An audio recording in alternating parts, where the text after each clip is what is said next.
Hello everybody, I'm back with a third video on figures of speech and literary terms. आज शुरुआत हम drama से करेंगे और आरपीएससी फर्स्ट ग्रेड के लेवल के अकॉर्डिंग देखा जाए तो drama as a term is not that important. हालांकि हमारे सिलेबस में ड्रामा है, दो तो शेक्सपियर के ही हैं, पिंटर है, और लेकिन फिर भी ड्रामा के बारे में हम थोड़ी बहुत बात जान लेते हैं। ड्रामा जो होता है वो एक ऐसी कंपोजिशन है, एक ऐसी रचना है जिसका उद्देश्य जो है वो जनरली थिएटर में परफॉर्म किया जाना होता है, जिसमें एक्टर्स होते हैं जो कि विभिन्न अलग अलग कैरेक्टर्स का रोल प्ले करते हैं और उनको डायलॉग दिए जाते हैं और वो एक्शन परफॉर्म करते हैं। ओके, उनको डायलॉग दिए जाते हैं और वो एक्शन परफॉर्म करते हैं। ये ड्रामा है। और ड्रामा और प्ले में खासकर ध्यान रखना, जब प्ले वर्ड यूज़ किया जाए ड्रामा के जगह पे तो वहाँ पर स्टेज पर परफॉर्मेंस की जो रिक्वायरमेंट है वो और भी ज़्यादा हो जाती है। मतलब प्ले जो है उसका संबंध कहीं ना कहीं परफॉर्मेंस से है। ओके, आगे बात करेंगे इसके बारे में और भी। आगे बात करते हैं ड्रामेटिक मोनोलॉग की। ड्रामेटिक मोनोलॉग आप जानते हैं हमारे सिलेबस में भी है एक।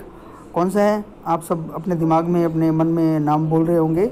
माई लास्ट डचेस एक ऐसी लिरिक पोइम है जिसमें एक सिंगल व्यक्ति होता है जो पोइट नहीं होता है, कोई और होता है, मतलब पोइट का बनाया हुआ कोई कैरेक्टर होता है और उसके द्वारा बोली गई स्पीच जो होती है वो पूरी पोइम का निर्माण करती है ना। ये पर्सन जो है वो एक या एक से ज़्यादा व्यक्तियों से इंटरेक्ट कर सकता है, परंतु वो एक या एक से अधिक व्यक्ति सभी के सभी पैसिव लिसनर या लिसनर्स ही होंगे, है ना। और हमें उनकी प्रेजेंस का पता जो है वो सिर्फ क्लूज से लगेगा, मतलब डायरेक्टली हमें बताया नहीं जाएगा कि हमारे जो स्पीकर है उसके सामने कौन खड़ा है। और ड्रामेटिक मोनोलॉग की सबसे प्राइमरी इंटेंशन जो होती है वो एक स्पीकर का जो कैरेक्टर है उसका डीप साइकोलॉजिकल एनालिसिस करना होती है। रॉबर्ट ब्राउनिंग जो है उसको ड्रामेटिक मोनोलॉग्स का मास्टर भी कहा जाता है, फादर भी कहा जाता है। फादर बोल सकते हैं उसको अपन, क्योंकि इसने बहुत ही इफेक्टिवली हैंडल किया है इनको। और उसके जो फेमस मोनोलॉग्स हैं उनकी लिस्ट में My Last Duchess, Andrea del Sarto, और Last Ride Together, one of my favourite poems, Grammarians, Funeral, ये सब हैं उसकी फेवरेट कुछ बेस्ट ड्रामेटिक मोनोलॉग में से। हालांकि टेनिसन ने भी ड्रामेटिक मोनोलॉग लिखे हैं, बट रॉबर्ट ब्राउनिंग जो है वो ज़्यादा पॉपुलर है ड्रामेटिक मोनोलॉग्स के मामले में। एलेजी की बात करते हैं। एलेजी जो है इसमें याद रखना, it is a meditative lyric poem. Lyric poem तो है ही, ये पर्सनल तो है ही, है ना, मतलब मेडिटेटिव होना ज़रूरी है। इसमें कुछ गंभीर विचार, गंभीर सोच जो ज़रूरी है इसमें। और इसमें जो इम्पोर्टेंट चीज़ है, it laments the death of a public personage और ए फ्रेंड और a loved one, and by extension और ज़्यादा इसमें अगर जोड़ दिया जाए तो it can also lament some general loss. Okay, human morality के लॉस के ऊपर बात कर सकते हैं। और एडवर्ड यंग का नाइट थॉट्स, रॉबर्ट ब्लेयर की ग्रेव, टॉमस ग्रे की Elegy Written in a Country Churchyard, ये बहुत ही फेमस कुछ एलेजीज़ हैं। ठीक है, हालांकि टॉमस ग्रे की एलेजी में किसी एक व्यक्ति की मौत पे लेमेंट नहीं किया जा रहा है। He is actually talking about a general loss, and that general loss belongs to the people of villages, people living in rural areas और रस्टिक लाइफ, इसकी बात करता है वो। पेस्टरल एलेजी भी एक एलेजी का टाइप है। इसमें क्या होता है, जो मेन सब्जेक्ट होता है वो एक शेफर्ड होता है, गडरिया बोल सकते हो, है ना, और इसका जो बैकग्राउंड है वो पेस्टरल होता है, मतलब ग्रामीण होता है। ठीक है, और इसमें जनरली क्या होता है, जिसमें लिखा नहीं हुआ मैं आपको बता दूं, कि जो उस व्यक्ति की मौत होती है उसको लेमेंट करने के लिए गॉड और गॉडेसेस जो हैं शेफर्ड्स का रूप लेके आते हैं और उसकी डेथ को लेमेंट करते हैं। मिल्टन की लिसिडस जो है वो बहुत ही फेमस पेस्टरल एलेजी है। उसके अलावा एडोनिस जो है, जो कि कीट्स की डेथ पे लिखी गई थी, वो भी बहुत ही फेमस पेस्टरल एलेजी है। आर्नल्ड की थेरेसिस जो है वो भी बहुत ही फेमस एलेजी है, जो कि आर्थर ह्यू क्लफ की डेथ पे लिखी गई थी। एपिक की बात करें, एपिक जो है एक बहुत ही लेंदी नैरेटिव पोइम होती है, मतलब इसमें कोई कहानी सुनाई जाती है ना, और इसका सब्जेक्ट जो है बहुत ही सीरियस होता है, जिसमें बहुत ही बड़ी बड़ी हीरोइक डीड्स होती हैं और उसमें इवेंट्स ऐसे होते हैं जो एक पूरी कल्चर या पूरे नेशन के लिए सिग्निफिकेंट होते हैं, है ना। मतलब जैसे महाभारत रामायण है तो हमारे पूरे देश के लिए उसके जो इवेंट्स हैं वो सिग्निफिकेंट हैं। इसमें एपिक में थीम और ट्रीटमेंट जो है थीम का, दोनों ही बहुत ही ग्रैंड होते हैं, है ना। इसमें एक इन्वोकेशन होता है और सुपरनेचुरल मशीनरी भी होती है। इन्वोकेशन का मतलब है कि पहले देवता या किसी गॉडेस, जैसे मिल्टन की बात करें तो वो म्यूज़ को इन्वोक करता है ना, गॉडेस ऑफ पोइट्री को। और सुपरनेचुरल मशीनरी भी होती है इसमें, मतलब देवता, राक्षस, इस तरह के लोग जो पावरफुल लोग होते हैं। मिल्टन पैराडाइज लोस्ट है, पैराडाइज रिगेन्ड है, होमर का इलियड और ओडिसी है, डेंटी का डिवाइन कॉमेडी है, ये सब एपिक हैं। और एक ग्रैंड पोइम होती है, इसको दिमाग में रखना, ग्रैंड थीम, ग्रैंड पोइम, लंबी नैरेटिव कहानी, supernatural machinery, above life, greater than life बोल सकते हैं उनको, हीरोज़ होंगे, विलेंस होंगे। ऐसे जो होता है ये एक रिटन कंपोजिशन है, मॉडरेट लेंथ होती है इसकी, मतलब बहुत बड़ा नहीं होता है। और इसमें एक पर्टिकुलर इशू जो है, कोई भी एक पर्टिकुलर इशू जो है वो ऑथर के पर्सनल पॉइंट ऑफ व्यू से उसको एक्सप्लोर किया जाता है, बताया जाता है ना। ऐसे को कुछ लोग प्रोज कंपोजिशन के रूप में भी डिफाइन करते हैं, एक ऐसी प्रोज कंपोजिशन जिसका एक फोकस्ड सब्जेक्ट होता है डिस्कशन के लिए। बेन जॉनसन था जिसने पहली बार ऐसे इस वर्ड यूज़ किया था 1609 में, 1609 में, ऑक्सफोर्ड डिक्शनरी जो है इंग्लिश की, उसके अकॉर्डिंग।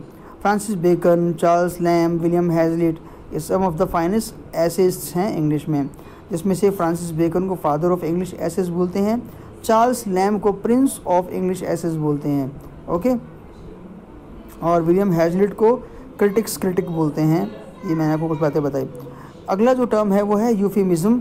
यूफेमिज्म जो है वो क्या होता है, किसी बहुत ही ऑफेंसिव या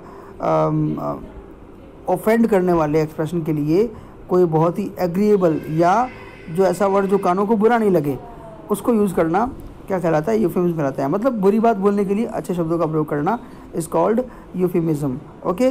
जैसे कि मैं बोलूँ ही kick the bucket, it departed, give up the ghost, मरने के स्थान पर।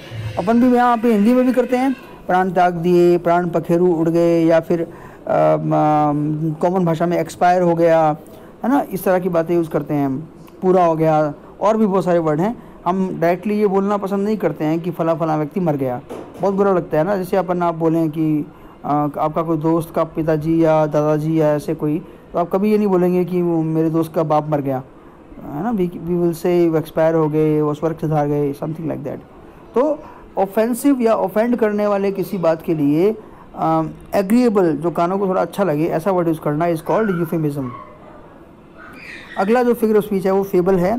फेबल जो है एक छोटी कहानी होती है जिसमें जनरली एनिमल्स कैरेक्टर होते हैं और इसमें एक मोरल लेसन होता है, ओके। मोरल लेसन होता है, जैसे lion and mouse, hare and turtles, fox and grapes. Aesop जो है ना वो अपनी फेबल्स के लिए बहुत ही फेमस है ना, ग्रीक राइटर था ईसोप, वो अपनी फेबल्स के लिए बहुत जाना जाता है। हीरोइक कपलेट के बारे में मैं आपको पहले बता चुका हूँ थोड़ा बहुत, लेकिन फिर दोबारा से ये बात करते हैं। अगर आयम्बिक पेंटामीटर की 2 लाइन्स हों और वो राइम कर रही हों आपस में, तो it is called heroic couplet. और इसको हीरोइक कपलेट बोलते क्यों हैं? क्योंकि इसको हीरोइक पोइट्री जो थी राजा महाराजाओं की और बड़े बड़े क्लास के लोगों की पोइट्री, जो कि न्यू क्लासिकल एज यानी कि ड्राइडन की एज में यूज़ हुई थी, उसमें खूब यूज़ किया गया है, इसलिए इसको हीरोइक कपलेट कहते हैं। कपलेट तो होता ही है क्योंकि 2 लाइन्स का बना होता है ना। तो ये कुछ एग्जाम्पल हैं, मैं पोस्ट कर चुका हूँ, आप इसको देख सकते हैं। हाइपरबोली की बात करते हैं लास्ट। हाइपरबोली जो होता है, it is a figure of speech in which we exaggerate something, है ना। जब हम किसी बात को एग्जेजरेट करके बोलें उसके लिए उसको हाइपरबोली बोलते हैं। और ये एग्जेजरेट करते क्यों हैं? ताकि जो लिसनर हैं या रीडर्स हैं उनके मन में एक स्ट्रॉन्ग फीलिंग या फिर स्ट्रॉन्ग इम्प्रेशन पैदा हो। और याद रखना, हाइपरबोली को लिटरली नहीं लिया जाना चाहिए, है ना। कुछ एग्जाम्पल हैं, here once the embattled farmer stood and fired the shot heard round the world. Emerson जो है उसकी कॉन्कर्ड हिम है, उसमें कहा गया कि यहाँ पे एक फार्मर खड़े हुए थे, उन्होंने वो फायर किए शॉट जो पूरे वर्ल्ड में सुने गए। आप सब जानते हैं कि फायर किया जाए पूरे वर्ल्ड में सुनाई नहीं देगा, हाइपरबोली है। I have seen this river so wide it had only 1 bank. मतलब ये रिवर इतनी चौड़ाई में ज़्यादा है कि इसका एक किनारा ही दिखाई देता है, दूसरा किनारा दिखाई नहीं देता। My eyes widened at the sight of the mile high ice cream cones we were having for dessert. मतलब हम जो खाने के बाद डिज़र्ट खाते हैं उसमें 1 मील ऊंची आइसक्रीम खा रहे थे, मेरी आंखें चौड़ी हो गई। हम सब जानते हैं 1 मील नहीं होगा, बहुत बड़ी होंगी वो। ये मकबत का एग्जांपल है जो हमारे सिलेबस में भी है। All the perfumes of Arabia will not Sutton this little hand, है ना, हम पढ़ेंगे इसको। तो ये एग्जांपल हैं, अपन ने इसको पोस्ट किया हुआ है, तो आप सब लोग इन एग्जांपल्स को पोस्ट करके पढ़ सकते हैं। That will be all in this video lecture. जल्दी मिलते हैं नेक्स्ट वीडियो लेक्चर में, तब तक के लिए थैंक यू।